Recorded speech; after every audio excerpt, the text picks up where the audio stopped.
Essa é a última das nossas mensagens sobre essa série que temos desenvolvido ao longo do mês de setembro, ligando a ideia de Setembro Amarelo, prevenção do suicídio, falamos sobre depressão, burnout, ansiedade. E hoje o nosso tema é desesperança, encontrando esperança em Deus. Quando fui desafiado a ministrar sobre esse tema, decidi pesquisar um pouco sobre como andam, as pessoas a respeito da sua expectativa futura, a respeito da sua esperança. É interessante que as pesquisas, de uma forma geral, apontam para um otimismo majoritário. Isso é, a maioria das pessoas, de uma forma geral, inclusive no contexto do Brasil, estão otimistas com relação ao futuro. Em outras palavras, têm boa esperança com relação às coisas que hão de vir. Outro lado, a razão dessa esperança, quando nós vamos analisar, se baseia muito mais na sua vida pessoal, seu trabalho, seu estudo, relacionamentos, e esses são os focos, as razões do seu otimismo futuro. Pensando sobre isso, me veio à mente duas verdades bíblicas. A primeira é que o ser humano ele é naturalmente religioso. E por religioso eu quero dizer, ele necessita desesperadamente preencher a sua vida de algo que possa manter a sua vida acesa. Sabemos que só o Senhor Jesus pode nos preencher plenamente, mas o homem que o desconhece tenta desesperadamente aplacar esse vazio, essa lacuna da alma, de alguma forma. Então ele necessariamente precisa de esperança para manter a chama da vida acesa. Quem perde a esperança não consegue nem mesmo levantar da sua cama. A esperança é esse grande combustível para que a nossa vida ela se mova, ela continue nos trilhos do caminho, da carreira. E outra razão é que, apesar desse otimismo generalizado, as razões desse otimismo são praticamente todas terrenas, efêmeras, coisas que o próprio tempo irá sepultar, coisas que ficarão aqui. Ou seja, esse otimismo necessário que as pessoas têm buscado para viver está fadado necessariamente à frustração. Mas onde então devemos encontrar esperança? A resposta é claro que é óbvia, mas ao longo da nossa vida vamos ver que muitas vezes nós confessamos uma coisa, mas quando olhamos para o nosso coração, analisamos nossos caminhos, podemos perceber tantas lacunas que não corresponde àquilo que nós professamos, que esperança verdadeira só encontramos no Senhor. Quero desafiar você então nesse tema, com base no Salmo 16. Abra a palavra nesse Salmo, nós vamos meditar sobre ele.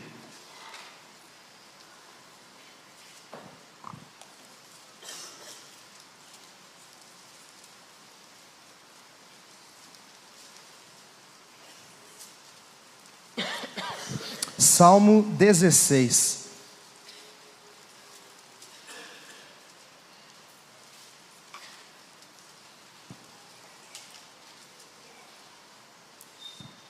Diz assim a palavra de Deus: guarda-me, ó Deus, porque em ti me refugio. Digo ao Senhor, tu és o meu Senhor. Outro bem não possuo, senão a ti somente. Quanto aos santos que há na terra, são eles os notáveis, os quais tenho todo o meu prazer. Muitas serão as penas dos que trocam o Senhor por outros deuses. Não oferecereis as suas libações de sangue, e os meus lábios não pronunciarão o seu nome. O Senhor é a porção da minha herança e o meu cálice. Tu és o arrimo da minha sorte. Caem as divisas em lugares amenos. É muito linda a minha herança. Bendigo o Senhor que me aconselha, pois até durante a noite o meu coração me ensina. O Senhor tenho sempre a minha presença. Estando Ele à minha direita, não serei abalado. Alegra-se, pois, o meu coração e o meu espírito exulta.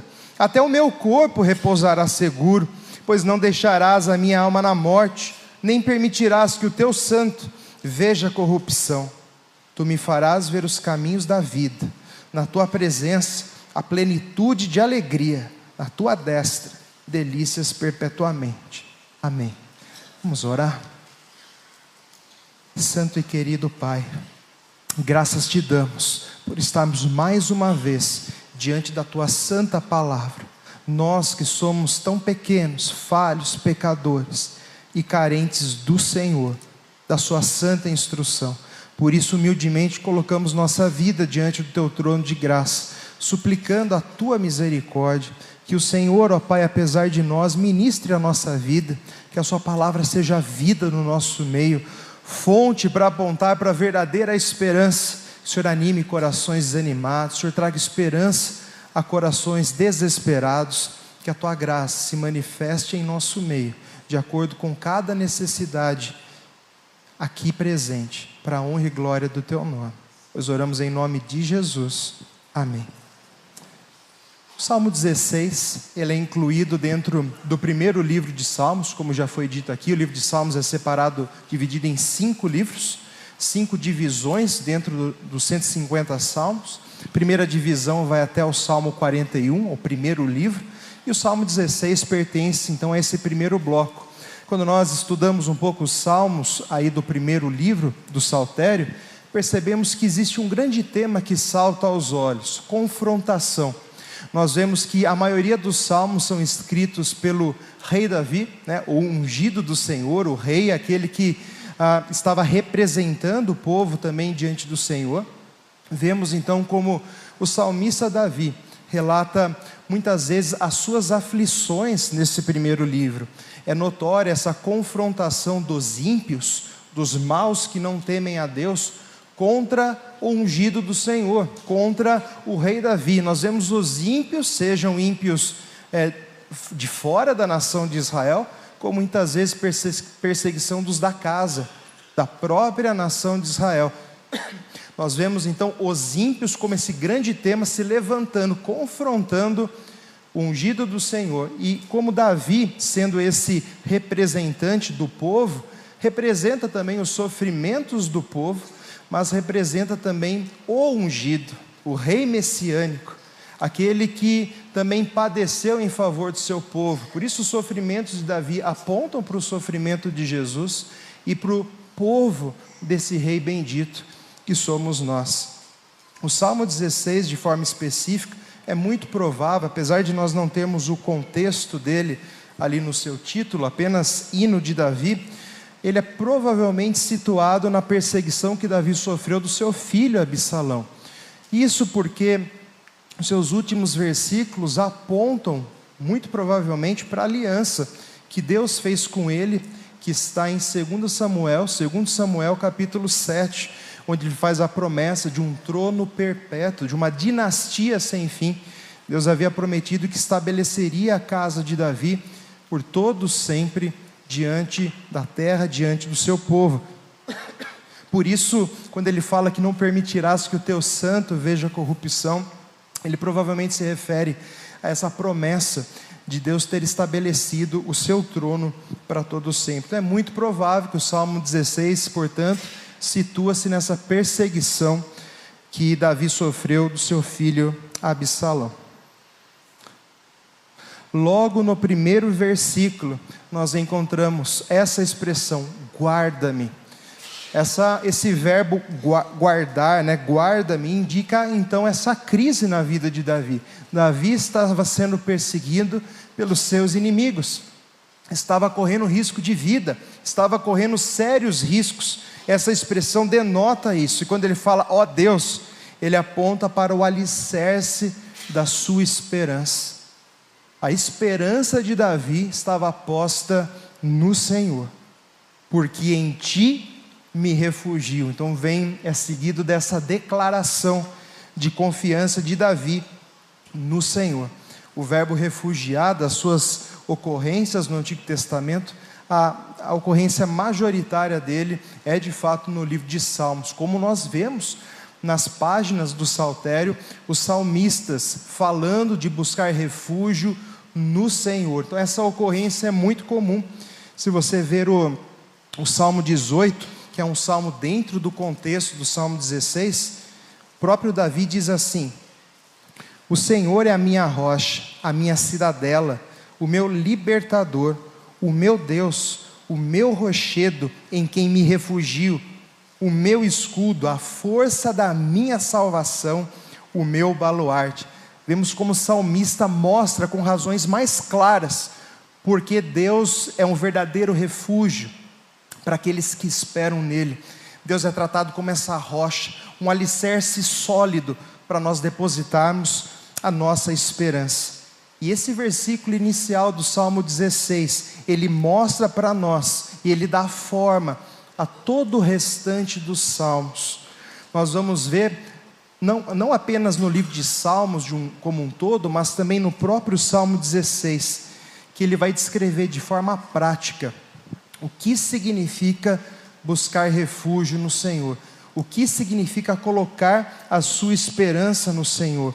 Em outras palavras, não existe nenhum lugar tão seguro quanto o nosso Deus para depositarmos toda a nossa esperança. Então isso é descrito de uma forma clara no livro de Salmos, mas também no Salmo 16. Por isso que nós queremos mostrar com as divisões do nosso sermão, aqui do Salmo 16, o que significa, portanto, depositar a esperança em Yahvé, o nosso Deus. O que significa isso?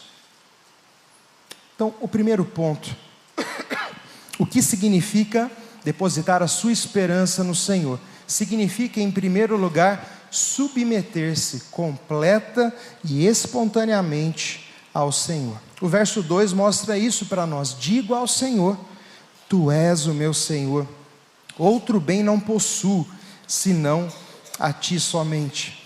Quando nós vemos a expressão Senhor com todas as letras maiúsculas, é uma expressão que indica o nome de Deus, isso é, Yahvé, aquele nome que Deus se revelou a Moisés na sarça ardente.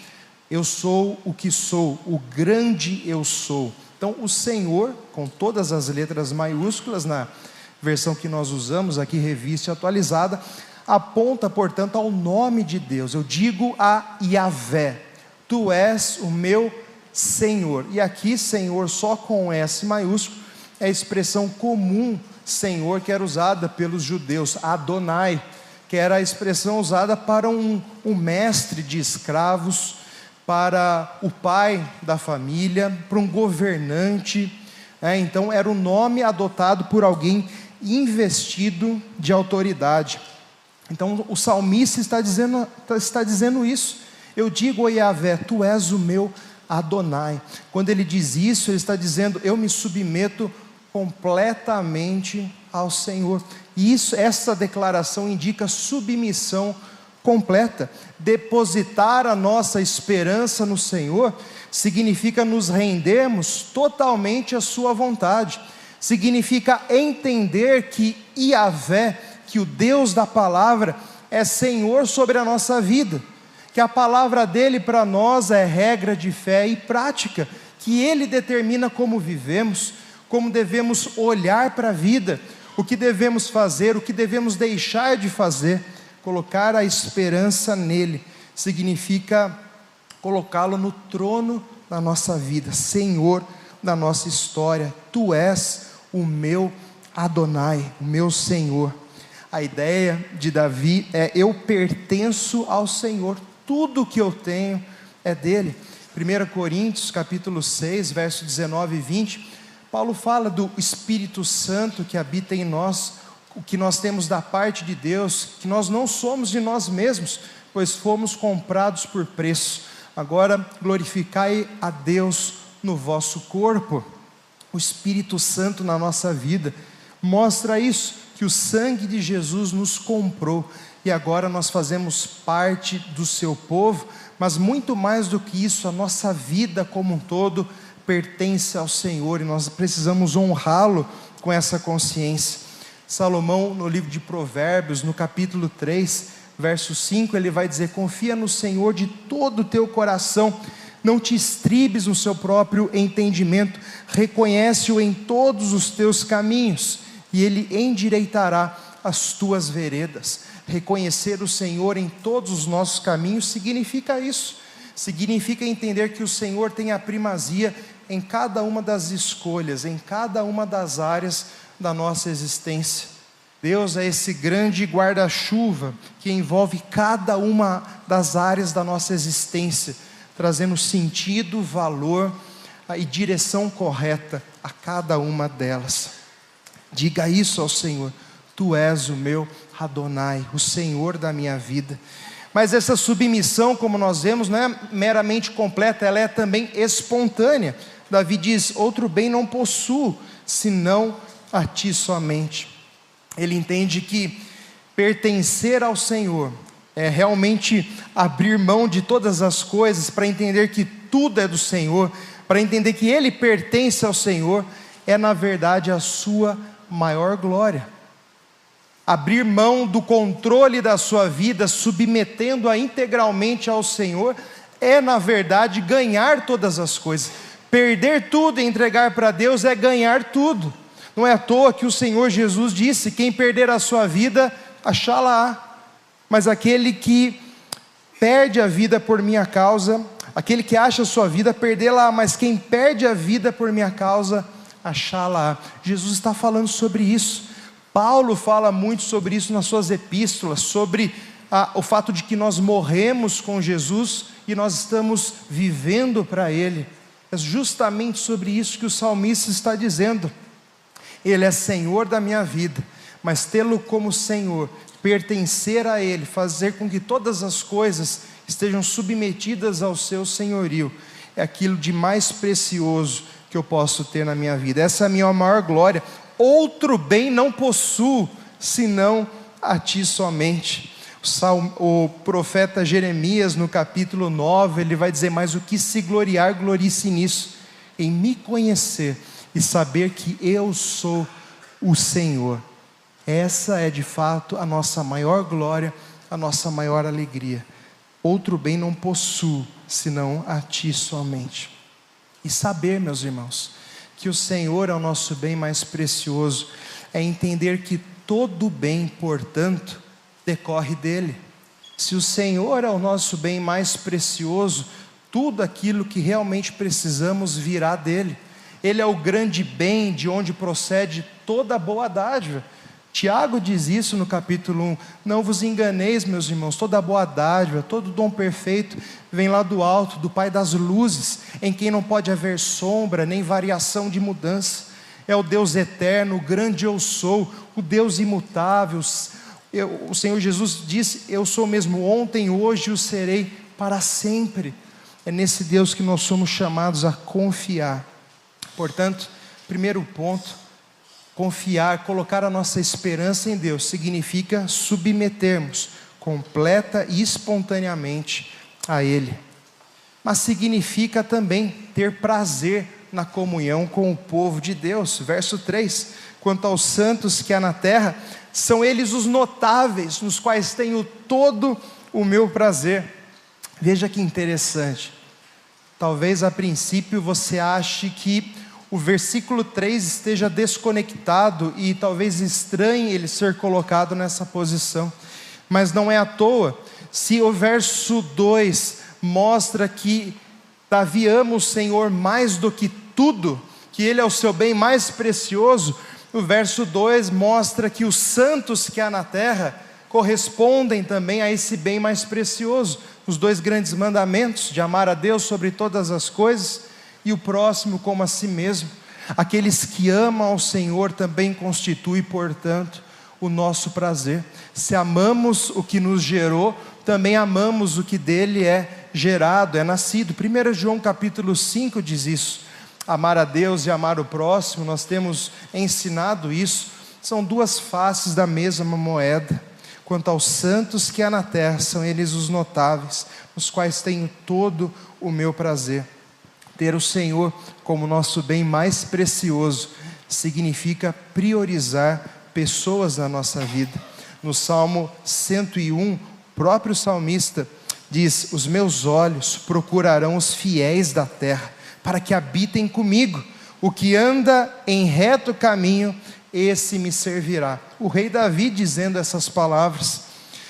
O oposto, portanto, revela também um coração alheio ao senhorio do Senhor. Se amar aos santos, buscar refúgio, ajuda com os santos, comunhão com o povo de Deus, revela um coração esperançoso no Senhor. Um coração desesperado, sem esperança, ou que está caminhando nessa direção, é aquele que se isola.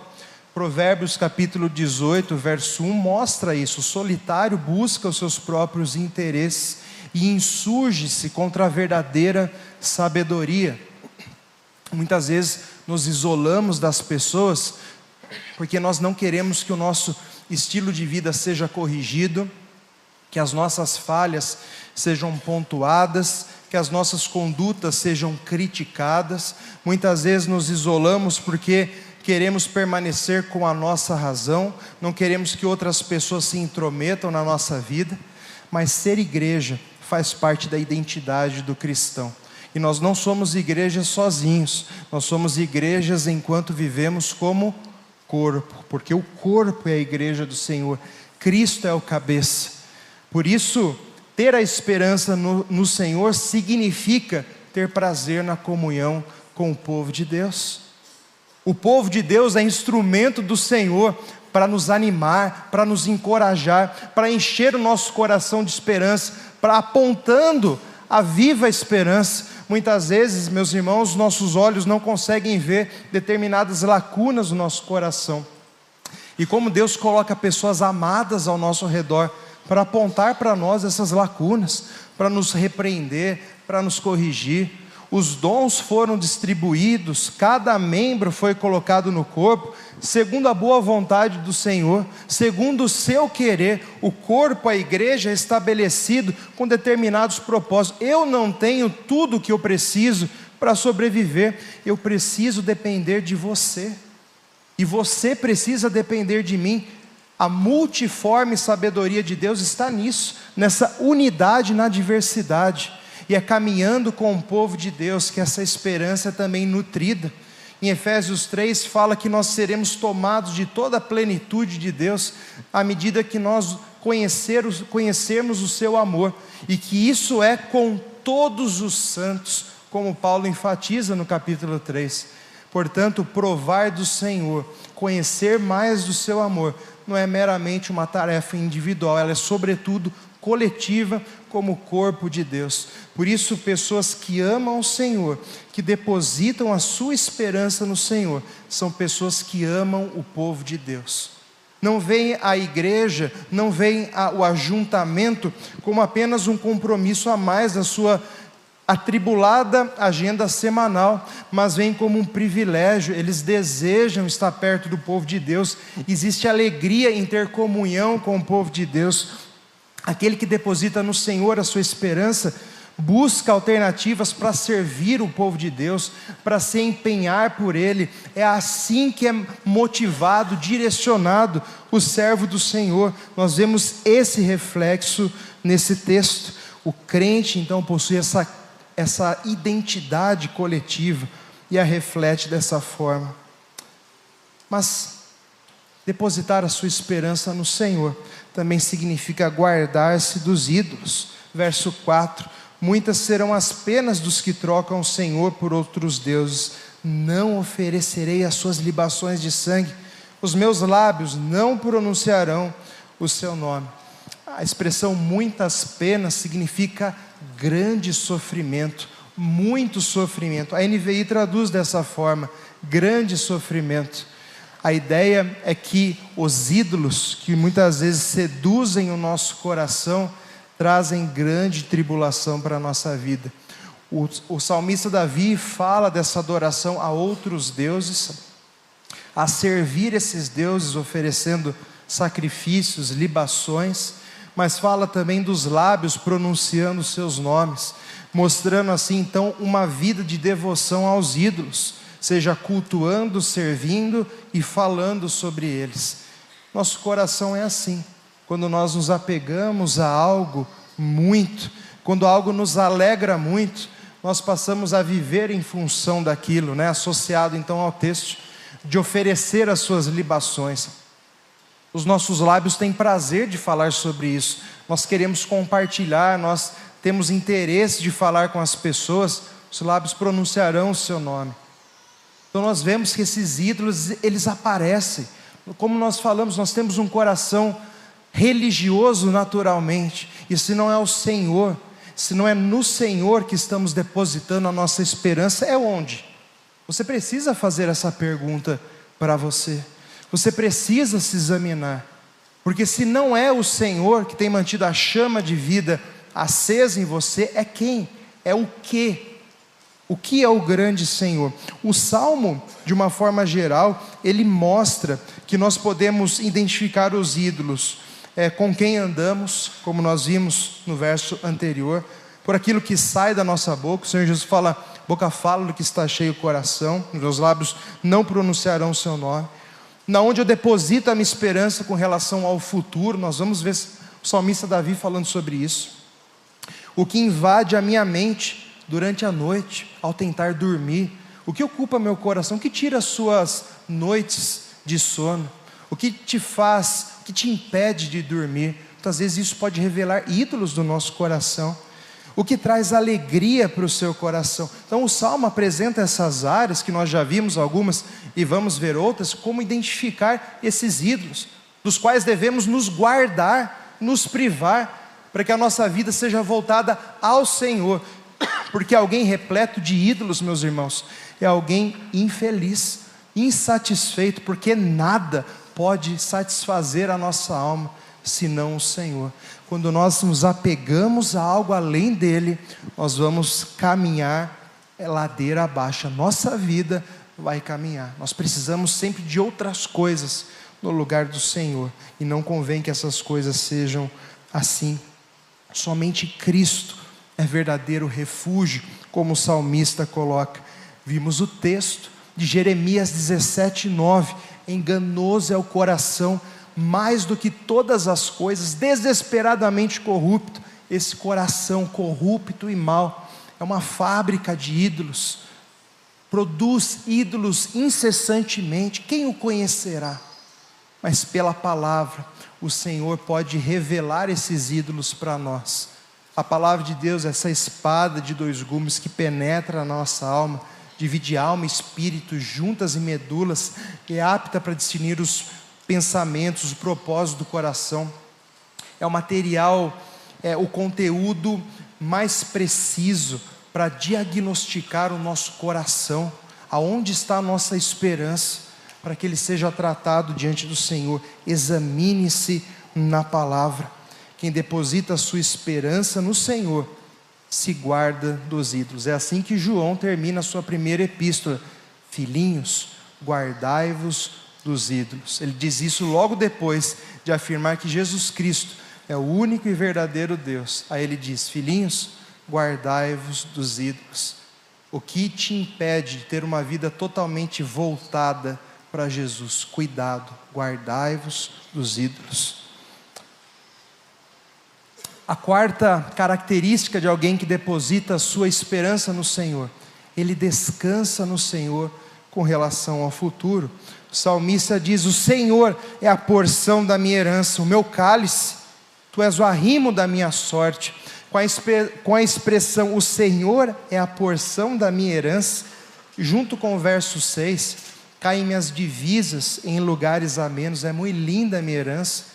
O salmista aponta para a divisão da terra, né? Caem minhas divisas, cai a repartição da terra. A minha repartição da terra caiu em um lugar maravilhoso. É sobre isso que o salmista está dizendo. A grande herança era basicamente distribuída através de terras, né? Essa era a grande herança do povo, uma terra prometida. E também o cálice, que representa provisões gerais, comida e tudo aquilo que o povo precisa para subsistir e para viver. O salmista Davi está dizendo: o Senhor é a minha porção, o Senhor é a minha herança, Ele é o meu cálice, o Senhor é a minha terra, o Senhor é o meu alimento, o Senhor é toda a provisão que eu preciso. É isso que o salmista está dizendo.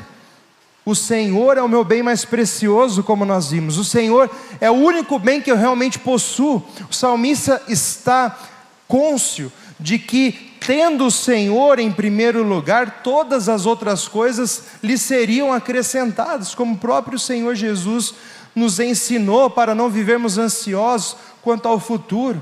O próprio apóstolo Paulo, quando pediu ao Senhor para que afastasse o espinho da carne da sua vida, 2 Coríntios 12, ele diz: a minha graça te basta, eu sou suficiente para você. É isso que o Senhor está dizendo. Eu sou suficiente para você. E a expressão, tu és o arrimo da minha sorte, significa, no Senhor, o Senhor está segurando o meu destino. É literalmente isso. A NVI faz uma tradução interessante, ela coloca: és tu que garantes o meu futuro. A expressão é: o meu destino, a minha sorte, o meu futuro, eles estão nas mãos do Senhor. É o Senhor que garante o meu futuro. Por isso, aquele que coloca a sua esperança no Senhor precisa descansar no Senhor com relação ao futuro. Precisa entender que, se o Senhor está em primeiro lugar, todo o resto será devidamente encaixado e preenchido na nossa vida. O apóstolo Paulo, ao chamar a atenção dos romanos para o amor inigualável de Deus, ele diz: o que diremos à vista dessas coisas? Se Deus é por nós, quem será contra nós? Aquele que não poupou o seu próprio filho, antes por todos nós o entregou, porventura não nos dará graciosamente com ele todas as outras coisas? Todas as outras coisas. Se ele entregou o seu filho, quanto mais as outras coisas da vida. Jesus, no sermão profético, no sermão do monte, como nós vimos em Mateus 6, vimos aqui, foi pregado sobre esse sermão. Ele fala que os gentios é que procuram essas coisas, mas vosso Pai Celeste sabe que as necessitais, o que é a vez de comer, beber e o que é a vez de vestir. Descanse no Senhor. Esse é o traço de quem coloca a sua esperança em Deus.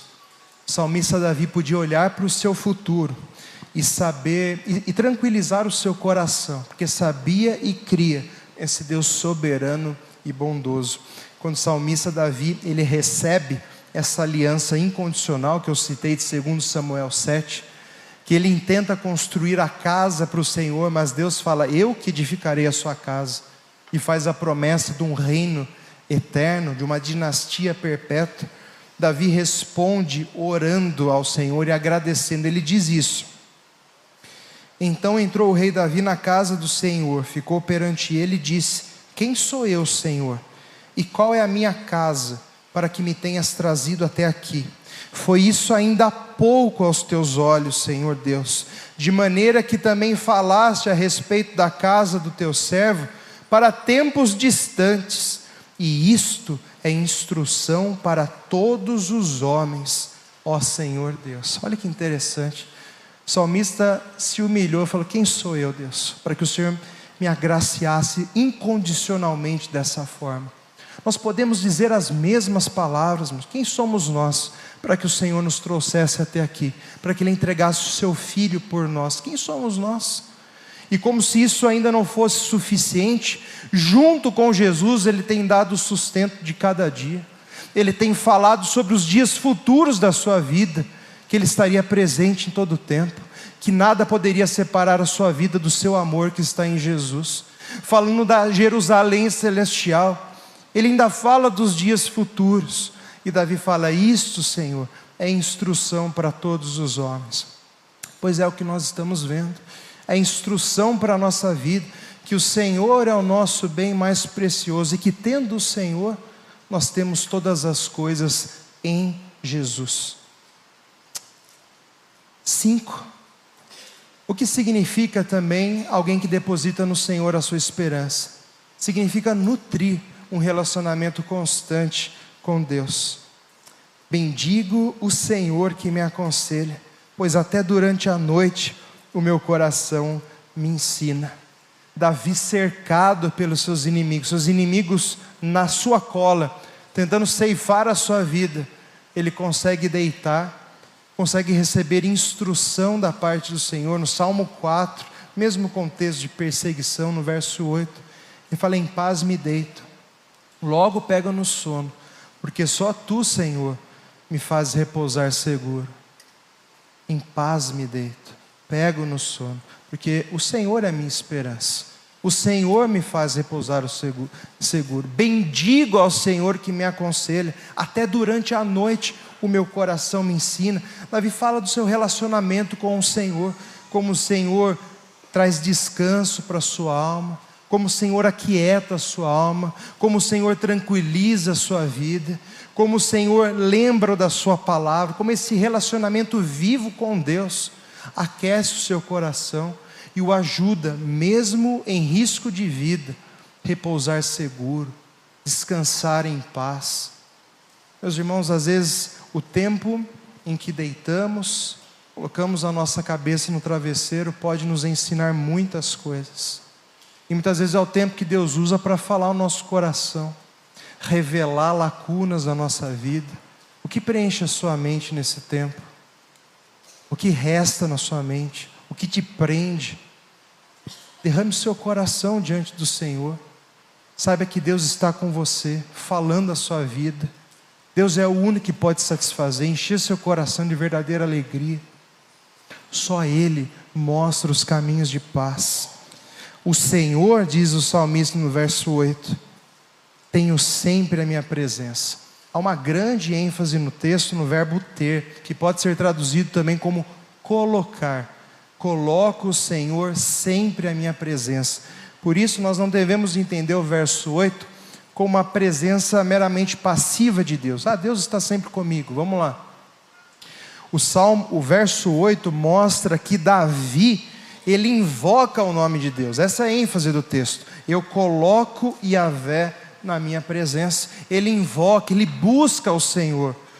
O Senhor tem sempre a minha presença, estando Ele à minha direita, não serei abalado.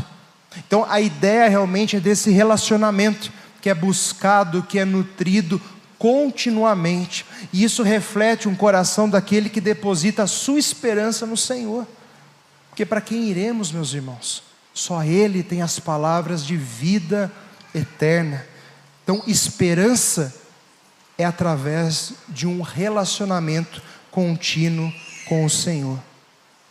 Paulo, ele aponta para essa continuidade, essa ideia de sem cessar, em 1 Tessalonicenses 5, quando ele fala: regozijai-vos sempre, orai sem cessar, em tudo dai graças, porque essa é a vontade de Deus em Cristo Jesus para convosco. Não apagueis o Espírito, não desprezeis as profecias, as promessas de Deus. Ele está falando: se alegre sempre no Senhor, ore sempre, bendiga o Senhor. Não é isso que Davi está fazendo? Bendiga o Senhor que me aconselha. Bendiga, agradeça sempre. Não apague o Espírito, porque é nutrindo o relacionamento que você é cheio do Espírito Santo. A constância em invocar o nome do Senhor é que enche-nos com seu Espírito.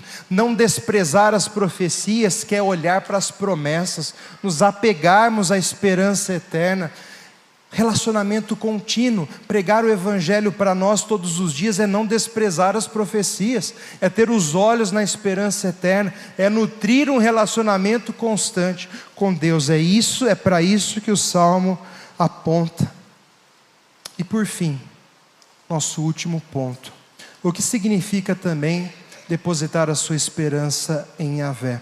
Significa deleitar-se pela fé somente em Deus. Alegra-se o meu coração e o meu espírito exulta, até o meu corpo repousará seguro. Esse texto e a sua continuidade é muito conhecido na nossa parte, pelo menos de alguns, porque ele é citado no Novo Testamento, no livro de Atos, pelo menos 2 vezes, no sermão de Pedro, no capítulo 2, e no sermão de Paulo, no capítulo 13. E sempre que os apóstolos citam esse texto, eles o conectam à ressurreição de Jesus, porque é precisamente sobre isso porque eles entendem que o salmista Davi estava dizendo, ao receber a promessa de um trono eterno, de uma dinastia, de uma casa que seria firmada para sempre diante de Deus, que isso se cumpre em Jesus, que Deus o ressuscitou dos mortos para que ele pudesse reinar para todo sempre, e que Davi, sendo profeta, viu esse dia, cônscio dessa promessa, dessa aliança, falou sobre e a expressou de uma forma singular nesse Salmo 16. Portanto, essas últimas palavras, especialmente o verso 9 e o 10, onde fala: não deixarás a minha alma na morte, nem permitirás que o teu santo veja a corrupção. Ele está falando sobre a degradação do corpo, em que o seu corpo não seria deixado na sepultura para que experimentasse corrupção, porque ele tinha certeza, por causa da promessa da ressurreição. E meus irmãos, nós sabemos que a ressurreição de Jesus é a grande promessa que garante a nossa ressurreição e se torna então o fundamento de toda a esperança cristã. É porque Jesus ressuscitou que nós temos a esperança de ressuscitarmos. É porque ele venceu a morte que nele, como diz Paulo em Romanos 8,37, somos mais do que vencedores por meio daquele que nos amou. 1 Coríntios 15, graças a Deus que nos dá a vitória por intermédio de Cristo, o nosso Senhor. O texto que nós vimos de Pedro: bendito Deus e Pai do nosso Senhor Jesus Cristo, que segundo as suas muitas misericórdias nos regenerou para uma viva esperança mediante a ressurreição de Cristo dentre os mortos. Essa viva esperança que foi entregue aos santos, ela é por causa da ressurreição de Jesus. Veja como esse salmo aponta para essa realidade. O salmista Davi está mostrando que no Senhor, meus irmãos, Ele é um refúgio, Ele é o lugar correto para depositarmos a nossa esperança, porque nele nós temos provisão para esta vida e para a vida que há de vir. O Senhor é um sólido depósito para nós depositarmos todos os nossos anseios, toda a nossa esperança, e o colocarmos em primeiro lugar, porque nele nós temos não meramente provisão para essa vida, mas sobretudo para a vida que há de vir. O maior problema nosso, meus irmãos, não são as contas que nós temos que pagar aqui, mas era uma dívida que pesava sobre os nossos ombros, uma dívida eterna contra o nosso Criador. E nós estávamos fadados a pagá-la eternamente no inferno. E ela foi paga de uma vez por todas, quando Deus nos amou, entregando o seu Filho para morrer por nós. Essa é a maior provisão que recebemos no Senhor. E a nossa esperança é viva, porque ela dura para sempre. Ela não pode ser sepultada como as demais esperanças. Seja de um bom trabalho, uma casa nova, bens, sucesso profissional, coisas boas que nós sonhamos, mas todas elas são para essa vida. Mas a dívida que foi paga por Jesus é uma provisão mais necessária que nós tínhamos e que Deus aproveu por meio do seu Filho. Nele nós temos provisão para essa vida e para a vida que há de vir. Paulo diz isso em 1 Timóteo 4,8, quando ele fala: o exercício físico para pouco é proveitoso, a piedade, porém, para muito é proveitosa, porque tem promessas nesta vida e na vida que há de ser.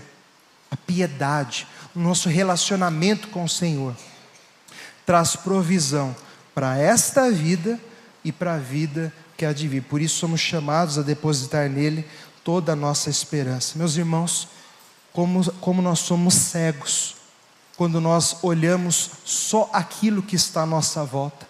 Quão infelizes nós vivemos quando nos apegamos às coisas daqui. Paulo fala isso em 1 Timóteo 6.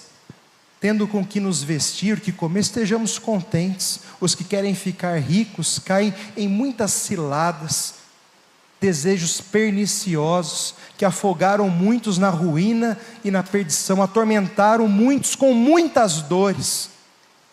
Ele vai dizer para que Timóteo exortasse os ricos do presente século a não depositar a sua esperança na instabilidade das riquezas, mas em Deus.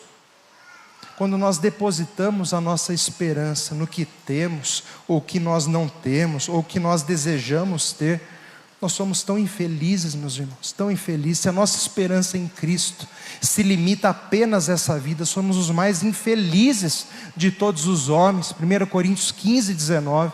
Onde está o nosso coração? O que nos enche de alegria? O que tira o nosso sono? O que traz paz à nossa vida? Somos chamados a olhar para o alto, a viver como peregrinos aqui, a depositar no Senhor toda a nossa esperança. Pedro, quando ele se refere a alguém que deixou de ver, deixou de se maravilhar com a salvação, ele diz em 2 Pedro 1,9, pois aquele a quem essas coisas não estão presentes, essas coisas, ele diz, o relacionamento com o Senhor, é cego, vendo somente aquilo que está perto, esquecido da purificação dos seus pecados de outrora. Que nós não vivamos como cegos, vendo só o que está perto, esquecidos do perdão dos nossos pecados, esquecidos do Evangelho, do amor de Deus, mas que possamos nos atentar para aquilo que é eterno, ver aquilo que é invisível, encher o nosso coração, não desprezar as profecias, olhar para as promessas de Deus. Que o Senhor seja a nossa porção, a nossa herança e o nosso bem mais precioso, para a glória dEle. Lembrando aqui, só para nós não esquecermos, que nós vimos o que significa, portanto, depositar a sua esperança em Yahvé. Significa submeter-se completa e espontaneamente, ter prazer na comunhão com o povo de Deus, guardar-se dos ídolos, descansar no Senhor com relação ao futuro, nutrir um relacionamento constante com Deus e deleitar-se pela fé somente em Deus. Não há lugar mais seguro do que o Senhor para depositarmos nossa esperança. Que essa palavra se cumpra, meus irmãos, na nossa vida, que o nosso coração possa no Senhor buscar verdadeiro refúgio, que você entregue e deposite sobre Ele toda a sua esperança. Amém? Vamos orar nesse momento. Baixe sua cabeça, feche seus olhos. Quero desafiar você a colocar sua vida diante de Deus. Certamente Deus falou com você, certamente a palavra de Deus te incomodou. Coloque a sua vida em oração agora. Ore ao Senhor onde você está. Peça ao Senhor misericórdia. Peça ao Senhor que te ajude a tê-lo como esse bem mais precioso. Derrame seu coração diante de Deus. Então eu vou orar. Depois nós vamos responder ao Senhor, cantando mais um cântico. Ore ao Senhor.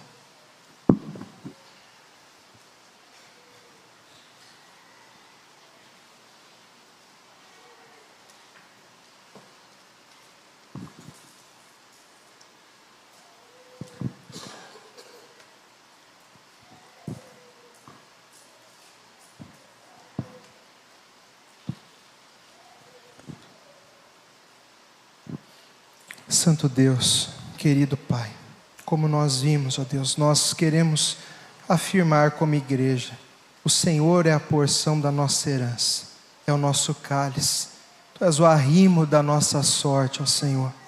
Muito obrigado por ser Deus perdoador, Deus salvador, Deus que nos amou entregando Teu Filho por nós. Muito obrigado por tão grande prova de amor, obrigado pela viva esperança. Ó Deus, que o Senhor visite cada coração nesse momento.